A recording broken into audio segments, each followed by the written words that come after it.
গণভোট যদি এত সব মানুষ দিত তাহলে 3 কোটি মানুষ ভোট না দিয়ে থাকলো কিভাবে?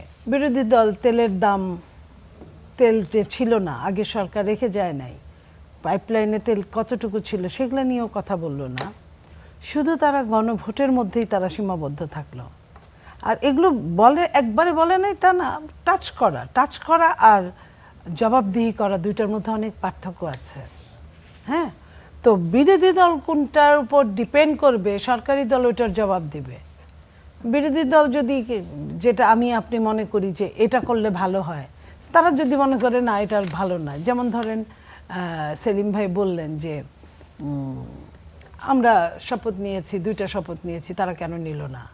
কিংবা ভোট তারা দিয়েছে না, মনিয়াপা অবশ্যই ভোট দিয়েছে না।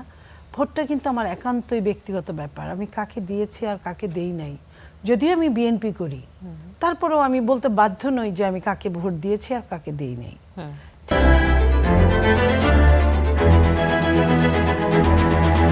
ঠিক তেমনই গণভোট যদি এত সব মানুষ দিত তাহলে 3 কোটি মানুষ ভোট না দিয়ে থাকলো কিভাবে?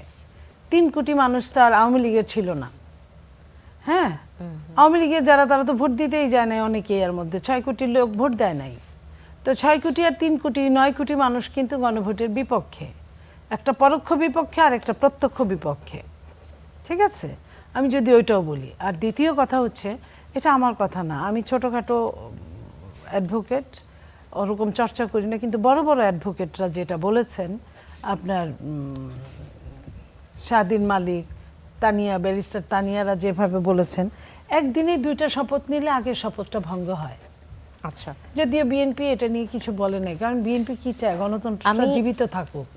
জি, গণতন্ত্র উজ্জীবিত হোক। সংসদের যদি আলোচনা বিরোধী তো দলের চলতেই থাকবে। সংসদ যদি ভঙ্গ হয়ে যায়, তাহলে সরকারি দল কি নিয়ে দেশ চালাবে?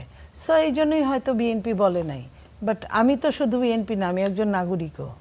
আমার কাছে যেটা মনে হয়েছে যে এটা অশুদ্ধকে তো আমি অশুদ্ধই বলবো। যদি প্রশ্ন না তুলতো আমি কিছুই বলতাম না। তো একদিনে 2টা শপথ করা ঠিক হয় নাই তাদেরও, আমি এটাই বলবো। ওটা রং, ওটা খাস বাংলায় কাঞ্জা বলে ওটাকে, যে আগেরটা থুক্কু হয়ে যায়। তো এই যে হয়ে গেল, এটা তো তারা পরের দিনও নিতে পারতো। এরকম কথা ছিল না যে ওই দিনই 2টা শপথ নিবে।